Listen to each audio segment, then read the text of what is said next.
Yo, what's happening? Welcome to the first ever episode of the 502 Lounge. It's me, Marcus Curry, with my main guy. Amir? What's your last name, man? Don't be shy, bro. Amir Madani. Yes, sir. And we are here to talk everything Louisville sports. And how about this? For the first time ever, the Louisville football program is going to the ACC championship. 38-31, they hold off Miami in what was an unprecedented game. And, unexpected shootout. Everybody thought that these two defenses would be, the main attraction, but it wasn't. The offenses especially showed out in this game. I wanted to get your thoughts on this, man. How are you feeling, man? Louisville, for the first time ever, is going to Charlotte. We don't even have to worry about, it's no longer just. We don't have to just play it on NCAA football 14 no more. We're really going to Charlotte, man. How you feeling, bro? Man, I am feeling good. Now, let me tell you this. Yeah, we thought it would be a defensive showdown, but that's what sucked this game. Our defense was rough. It was rough. It was rough. Yeah. But, as much as we hate on Plummer for not being consistent, he always shows up when it matters, and he definitely did. We've been in the ACC since 2014. 2014, yeah. And Jeff Brom's first year, we have a 10-win season, and we're in the title game. As we watch this North Carolina and Clemson game, man, it feels so good not have to worry about them. I swear, because it's not looking good. Because dude, hey man, North Carolina up until they fumbled that ball, man, it was about to be 14-0. And when I tell you, if we would have lost that game, Louisville would have lost that game. We would be here sweating right now. There's no way I would be in a cheerful mood like I am right now.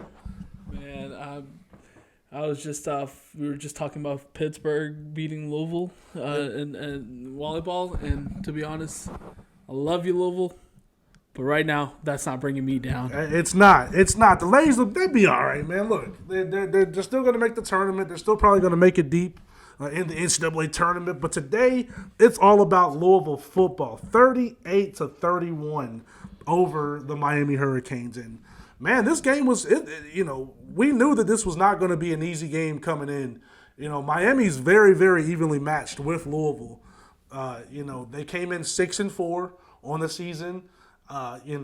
Close losses. They had a heartbreaking loss to Georgia Tech to start the season. And all of their losses have been solid losses. It's not like they've lost to scrubs. NC State, North Carolina, and Florida State. Those are three of the best teams in the ACC. And this was not going to be easy. That 6-4 record, you cannot let that fool you. All right, let's take a look at the stats today.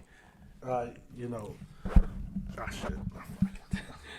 So looking at these stats today, man, super impressive game by my guy Jack Plummer.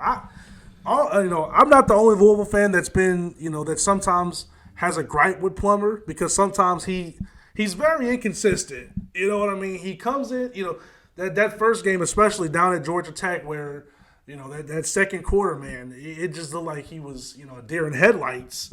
But, one thing that I have to give Jack Plummer credit on is that, man, no matter what, that man has always come through when it matters the most. 308 yards passing, 3 touchdowns, especially a 58-yard, game-winning touchdown to Kevin Coleman. That gave Louisville the lead for good.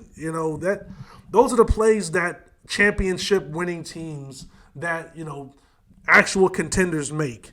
That separates the boys from the men, honestly. That's true. With Jack Plummer, he's a player it's harder to fully trust him because of his inconsistencies. And, in late game situations, I feel like I can actually trust him.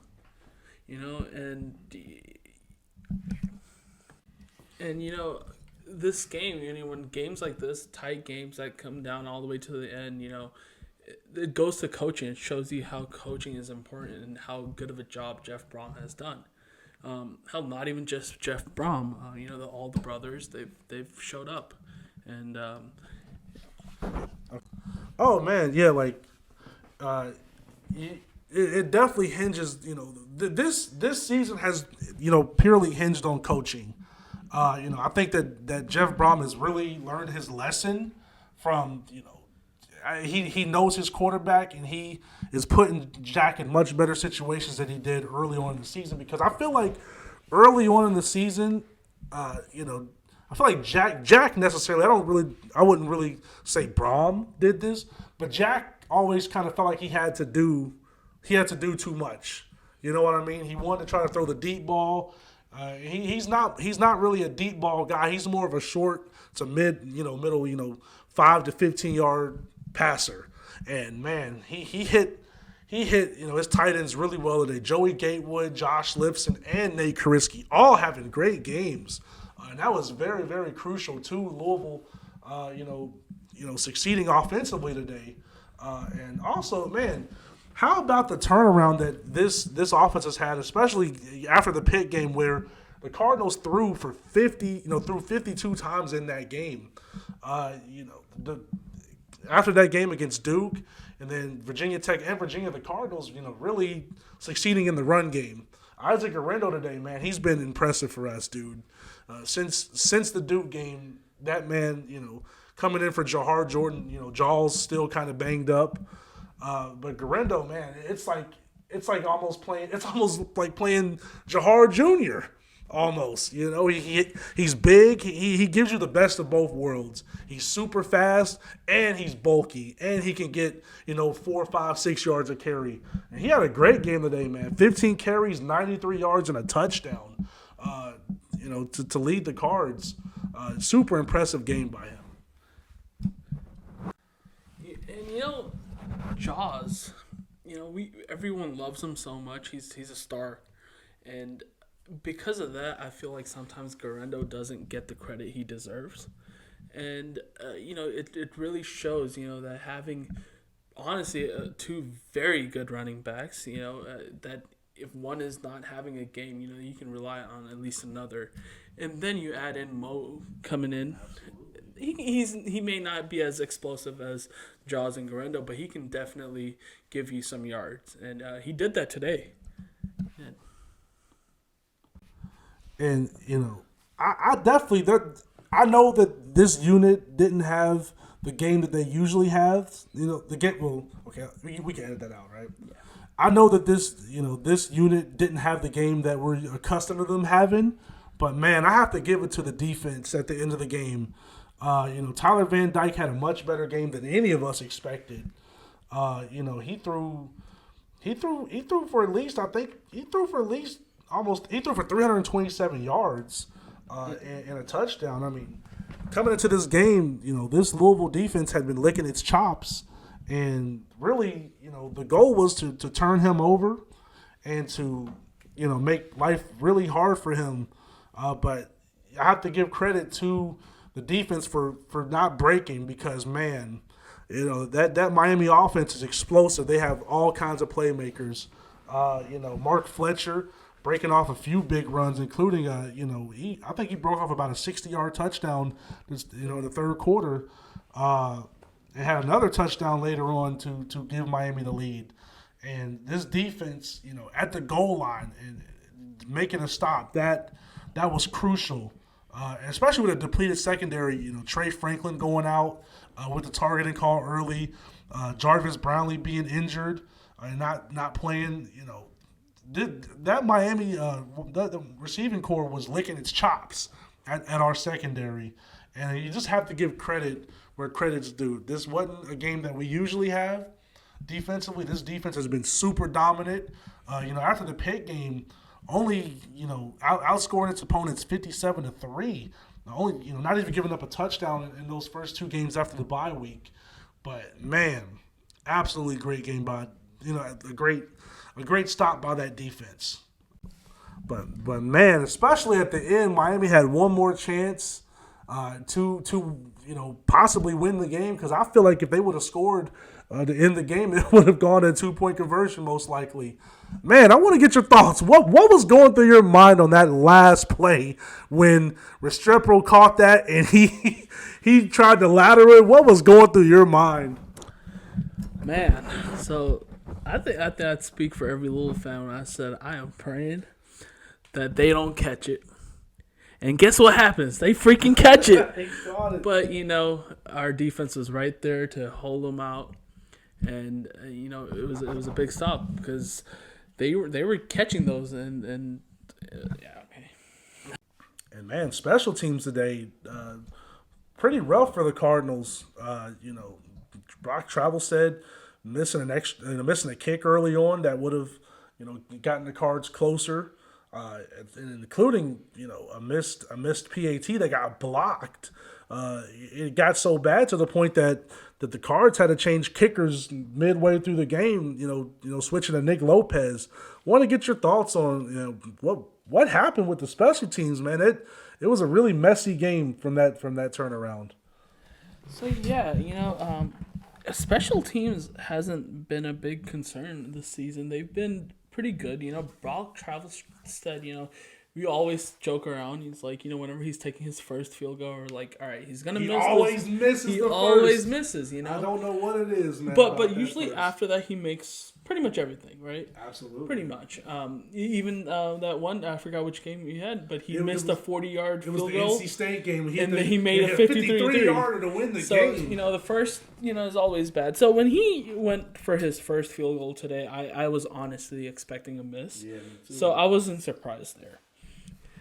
But he had a blocked extra point, and that was... That's been an issue. Remember the Virginia game... We had a botched snap. We had a missed field goal and a botched snap in that game. It's been an issue the last few games for us. Yep, and Nick Lopez. It's the first time I'm hearing his name today this season. But he hit a 40-yarder, and then got one extra point. But for overall, I was slightly disappointed with special teams today. But as long as it didn't hurt us as in a loss, I think I'm okay. And it says something, especially given the teams that we've had in the past, where these kind of things happen, where Louisville leaves points on the board. It usually comes back to bite us. I mean, for the fact that we had a missed PAT, a botched punt, a turnover, for this team to only be down by 1 point going into the half. It just speaks volumes into the difference in coaching and the difference in how Jeff Brom is able to keep his team grounded and leveled, because we from the past that has not always held true. See, as we were watching together the first half, as rough as it was, we were saying one thing is, sometimes we feel better being down or in a close game going into the half than being up. And I think that is partly because of how much we trust coaching. When you're up games, you come out a little bit more at ease. And the former guy, not going to say his name. Not going to say thank his you, name. Cincinnati. Thank you, Cincinnati. You know who you are. Hey man, look. Hey, can y'all send me some Skyline chili for Christmas this year? Hey, I got y'all though. I got y'all. I appreciate y'all sacrifice for this, man. But Jeff is not a guy that's gonna be soft with it. He's gonna get in their faces if he has to.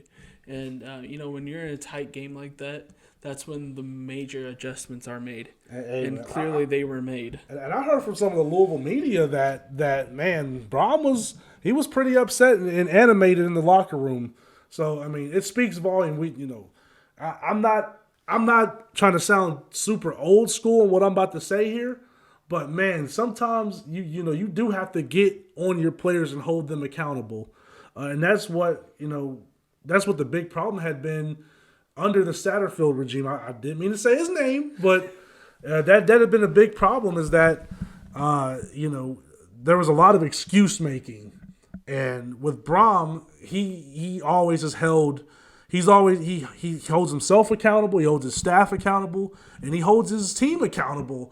And you see a night and day difference. This team is able to stay grounded. They take their coaching. They take their coaching. I mean, they take their coaching. I'm tripping. They know how to take coaching. They know that it's not like a personal attack or anything. They just keep. They understand their mistakes and they learn from them. And That's what great teams do. Great teams are not afraid of accountability.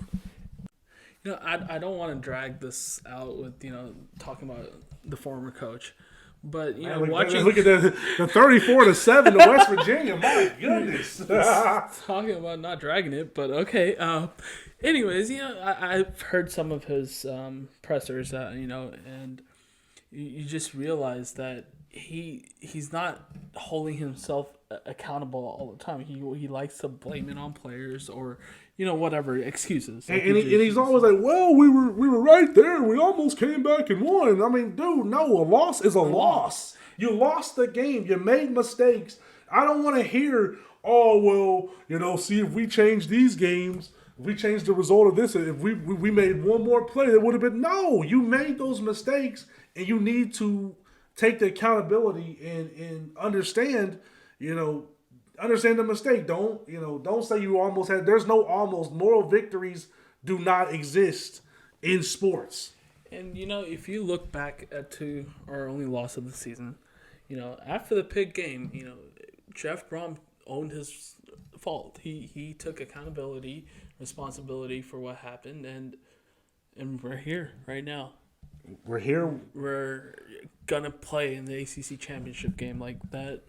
I mean, man, it just feels so good to know that our season does not end after next week, and we don't, because I mean, our season wouldn't have ended regardless because we still have a bowl game to look forward to. But after Saturday, Louisville wouldn't play again until late December. Almost New Year's. It feels so good to know that when you turn your TV on that first Saturday in December, that Louisville football is going to have a game that night. Because I thought in 2016 that was going to be the year that we broke through and finally got to the ACC title game. But it unfortunately wasn't, man. Clemson was still a powerhouse at the time.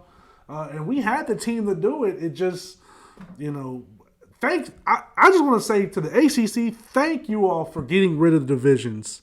Because I mean, I know Clemson's having a down year this year, but man, they're still a tough team to play. And we still would have had to go to Death Valley. I'm not saying that we couldn't have done it, but man, it feels good to know because I feel like that 2016 team they were the second best team in the ACC. If it wasn't for the divisions, it should have been a Clemson-Louisville rematch. But unfortunately, a much less inferior Virginia Tech team made it to the ACC championship that year, and we got left out. But it feels good, man. And, to all the Louisville fans, bro, we've been through so much in the past 8 years with the scandals, banners getting stripped down, everything that we have waited for as fans just unfortunately getting pulled from under us. And it really hurt, man. It's been a rough time. This is for the fans. This is for the fans who sat through Ron Cooper era. This is for the fans who sat through Steve Crackthorpe. This is for the fans who sat through the 2-10 year in 2018, man. You remember, bro? We was at that Indiana State game. Every game, man. We were at every game. That Indiana State game. We were one of 500 people left in that stadium. 5-hour rain delay. I didn't get home. We didn't get home until 1:00 in the morning. Your computer, your textbooks, everything. I parked on Floyd Street right by the stadium. Man, it rained 5-6 inches. I feel like it rained all night. Enough to get into your car. Enough to get in my car. These are for the diehard fans who sat through all of that, man. These are for the fans that go into the flight deck just so they have enough money to make it in there. These are for the fans, nutcases like you and I, absolutely, that want to yell at every game and don't want to disturb others, that go all the way at the top. Absolutely. So we can scream at the top of our lungs. Absolutely. This is what this means. Absolutely. They say, patience is a virtue, and my God, it is, man. It really is because, Louisville fans, I feel like we don't really ask for that much when it comes to football. We just ask to have a team that can get to a bowl game, get to a decent bowl game. You know what I mean? We understand the dynamics of college football and how in college football, it's really, 6 teams with a legitimate chance to make it to the national championship, maybe even less than that. We know that, there's a ceiling for a lot of, a shorter ceiling for a lot of teams than others. So, I mean, man, to make it to this point, to be number 10, and you have to think, Louisville's definitely going to move up a little bit in the rankings. I don't know how much because Louisville still needs a lot of help to even be considered to make it to the ACC champion. To the college football playoff. I mean, you're still, but you put yourself in a great position. And who would have thought that we would even be talking about playoffs, regardless of even making it? This is his first year here, and we're already talking about playoffs. Not only that, I believe we were picked to finish 8th in the ACC. Yeah, we were 8th. I mean, 8th. And right now we're number two. We're secured number 2. To be on top in 2 weeks. And going back to what Louisville fans expect out of this team, or not just this team of a football team, is to not only go to a bowl game but at least compete in every game. Don't get blown out, don't get embarrassed, but compete, put up a fight. That's all we can ask for. And regardless, not just football, we can talk about basketball, whatever it is. Just put a fight. And that's what this team has done. And when coaching and that team effort and chemistry shows up, you win games. Yeah, dude, I fully agree with you, man. Going into this season, I was like, man, I was expecting an 8-4, 9-3 season. I was expecting us to get to a Duke's Mayo Bowl. Nothing too crazy. But I mean, I always saw the potential in this team. But you know how it is. I don't want to be card boy 80, 86, 13. You know what I mean? I don't want to completely just lose my common sense. But I always in the back of my head, I knew that this team was capable of doing special things this year. And, I know that Pitt loss we still think about. We think about the what ifs. But you know what? I look at it from a different perspective. This team, ever since the Pitt game, it's like it sharpened them up. It loosened them up. Because I really do feel like early on in the season, we were playing tight, from the start. Georgia Tech, you go down 15 at halftime. Indiana, you led, throughout the first half. You were up 21-0, and then you get shut out in the second half and need a goal line stand to survive. And then NC State game, you were, I don't want to say lucky to win that game, but offense wasn't firing. Couldn't get the run game going. Plummer, threw an interception and threw 2 interceptions in that game. We looked tight early on, and this team just looked like they were playing too much in their head. And I think that's what caught them when they played Pitt. But since then, man, they have just come in with a different swagger. They've come in, they understand their business. I think early on they were thinking too much. They weren't playing to their potential. They were playing too much in their heads. And it showed. And since that Pitt game, they have it's been a different team. It's been a much different team. Oh, shit. And also the thing is, Louisville, unfortunately is dealing with a lot of injuries. Jamari Thrash and Jaws, they're playing through injuries right now. They're not 100%. And Brownlee being out, and Renato Brown being out. And not to mention, MJ Griffin, we lost him before the season even started. He would have been our starting strong safety. He was one of our best players last year and would have been a force this year. Losing him was a major loss. And, I mean, that just goes to show you why Jeff Brom, built depth in the offseason. You think about who he brought in. He brought in Cameron Kelly and Storm Duck from North Carolina, Devin Neal from Baylor, a bunch of FBS, Power 5 talent. Especially you have to give him credit also to how he built depth in the trenches. Because a loss like Renato Brown, that that's a major loss for your offensive lineman. That completely can alter your season.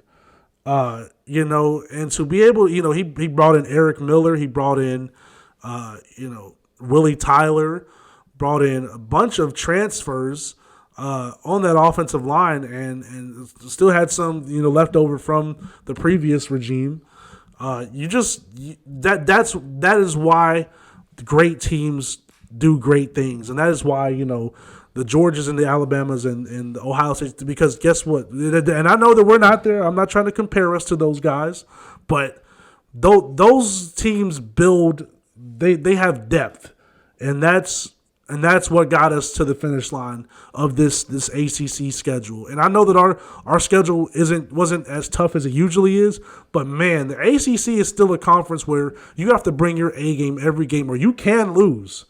And Brom, finally brought in a team that I feel like matches Power 5 levels. I'm not going to continue to throw the other the former guy under the bus, but he wasn't bringing in the talent that we really needed to succeed. And that matters. As I don't want to, as much as I hate to say it, as much as I'm not trying to throw anybody that played for us under the bus, but it does matter who you have. There's only so many diamond in the rough players in college football that can get you towards where you want. It's the truth. There's a reason why a lot of teams who are pretty good, when they play Georgia or they play, Alabama. I'm watching this this Georgia and Tennessee game right now. Tennessee is a very good football team. In most conferences, they would win 9-10 games. And they're down 24-7 to Georgia right now. Georgia is just different because they have depth. And, I think that we got the right guy who knows what it takes and knows what has to happen, what you need to succeed in this profession. That's true. Especially like I said, Jamari Thrash being a little, playing injured. I think we owe it to do a special shout out to Nate Kariski. He showed up today. Let's see, he had 5 receiving for 50 yards. And he showed up. He's a diamond. He's a diamond in the rough, man. Absolutely, and I think he deserves that shout out. All right, so next up, football takes on Kentucky at home next week. Mm-hmm. And what is another sellout, second sellout of the season? Yep, and you already know. I have been waiting 6 years for this day. 6 years. After, again, I hate that we keep on bringing up the former, but, our games against Kentucky with the former coach haven't been fun. They have not. No. They have not been fun. But Louisville looks to turn things around this time around. So what are your thoughts about that game? I mean, I'll be honest. From a matchup standpoint, I think that this game. I mean, here's the thing. It don't matter how good one team is and how good the other is, or how bad the other is. It's a rivalry game, and if there's one thing that I do have to give, Mark Stoops credit for, is that every time that they have played Louisville, every game against Louisville, he always has his team ready to play Louisville. He always has Kentucky ready to play Louisville. Excluding that last, Lamar's last year where Lamar ran over them at Commonwealth Stadium or Kroger Field, whatever they call that dumpster, off of I-64. But yeah, Mark Stoops always has his team ready to play. But based off of what I've seen from both teams, I still like Louisville to win this game. I still think that Louisville's the better coached team. Louisville's the more disciplined team. I just think that Kentucky has backslid, and they haven't really shown that they can beat a good team. I mean, I'm not trying to be a hater, but their best win has come against a Florida team that might not go to a bowl game. Florida's 5-5 right now. They still have to play at Missouri tonight. They're not winning that game. And then next week, guess who they play? The Seminoles. They play FSU. And I'll be real, FSU's about to put a whooping on them Gators. So, your best win, you haven't beaten a ranked, you're not a ranked, but you haven't beaten a team with a winning record all season. But that's neither here or there. Things happen. It's a rivalry game. I know Mark Stoops is going to have his team pumped up to play this game. But also, I don't worry anymore because I know that we have a coach who understands the importance of this game, the importance of, of controlling bragging rights in your state. And, because not only is it good for the fans, but it helps recruiting. It helps your brand throughout the state. And it's good for Louisville. Louisville has been getting punked in this rivalry for 5 years. 5 years. I've had enough of it, man. Like, you and me, bro, we went to that Kentucky game 2 years ago when Will Levis ran for 4 touchdowns on us. And, man, that was a miserable game. That was miserable to sit through. Man, I think it all, like you said, comes down to coaching. Brom, that's a hometown kid. He knows what this means. Bobby, the only reason Bobby kept it close because he knew what this means. And who better to know? Absolutely. And, for this game, is an important game, for the fans and for recruiting because, Brom is doing something that Satterfield hasn't done. And that is getting hometown kids, in state. Absolutely. And this will, show up for that. Now, I feel good about the game. I do. It's just, Kentucky reminds me a lot of, like Duke. Yeah, very much. And, I won't say the score will exactly be the same because, this is a rivalry game and a lot of the factors are thrown away in games like this. And so it comes down to how much you want it. And I truly believe that Jeff Brom will have these boys ready. Now, I do want to say one thing. I feel a little bit better also. I hope I don't jinx this by saying this, but Louisville fans are used to Devin Leary. We know his style. Yeah.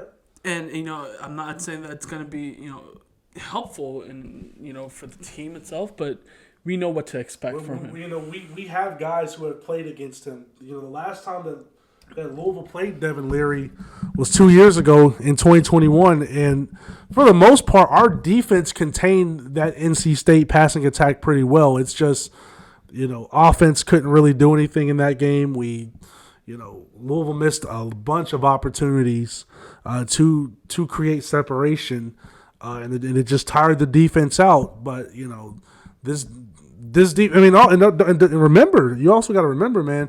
We have 2 guys in our second. Louisville has 2 guys in secondary who played at North Carolina, who have played Devin Leary every single year. Cameron Kelly and Storm Duck both were at North Carolina. Even Jarvis Brownlee probably played against Devin Leary once. At NC State. So I mean, when Jarvis Brownlee was at Florida State, that's what I meant to say. But I feel pretty good about this game from a matchup standpoint. And if Jack Plummer plays like he did, today against Kentucky, minus the interception early on, then I really feel like Louisville can. I just think that Louisville offensively is more consistent than Kentucky. They have a 1-2 punch, a mean 1-2 punch, and if I got to give it to the tight ends have been playing much better. Kariski and Lifson and even Joey Gatewood. And Joey Gatewood, former Kentucky player. He was a former Kentucky quarterback. I mean, I know that these teams are completely different, but you have to think that he's going to have some juice going into that game playing against his former team. Absolutely, and this will be a fun game to go out to. Now, if you haven't already gotten your tickets to the game, get them tickets. They are going to be resale tickets, so they are higher in price, and they're going to go up if you don't make those purchases. I want to see minimal blue in that stadium on Saturday. There is no reason. This team is 10-1. We should show up, man. Especially don't let the Bluebirds come up in here and take over our house. You kidding me? Kentucky fans like to go to their games, man. They do. But this is our home. This is our house. We better pack the house. Absolutely. And right now, it's looking like we either are going to have a 12 o'clock game or a 3:30 game. So it's early in the day. You still have your evenings. I know people want to go out, get lit. But guess what? There's no better place to be in the city of Louisville than L&N Federal Credit Union Stadium on Saturday afternoon. This is the biggest game. I'm not undermining. I'm not undermining our season, but I mean, not undermining like what we've accomplished. But man, playing your rival is super important, especially for Louisville. This is a very, very important game. I know on the larger scope of things, it's not. Louisville's in the ACC championship with possibly a chance. I mean, like I said, if Louisville gets a little help, Louisville gets some help. There's no reason the Cardinals wouldn't be 6th or 7th going into the ACC championship game. So I know that we have bigger fish to fry, but man, Louisville and Kentucky, it's important to the people in this state, the people in this city. It's an important game, and given Louisville's recent history in this rivalry, Louisville needs success badly against Kentucky. They need to show that they're number one in the state. They need to, show that Kentucky's reign of terror is over, and that the Louisville that they faced off against in the past few years was not, what Louisville usually is. But anyways, so I think it's about time to wrap things up. But before we do, let's talk about the podcasts that are upcoming. So most likely we will have one podcast come up next week. Yeah. Before the UK game, just previewing that game and just recapping the whole week, previous week, other sports and in general. So keep a lookout on that. And this is the start of something new. Mark? Hey, man, it's always great to talk to you, bro. Great day for the Cards, a great day in this city. Louisville finally getting, to the ACC championship. It's wonderful, man, and it's been a long time coming. So, hey, man, I'm excited for the future of this podcast. Excited for all the things that we're going to get to talk about and recap, and it's exciting, man. So I think that's gonna do it for us, folks. I think that's gonna do it for us, folks. It's me, Marcus Curry. This is Amir Madani. And all we gotta say at the end of the day is go Cards, baby.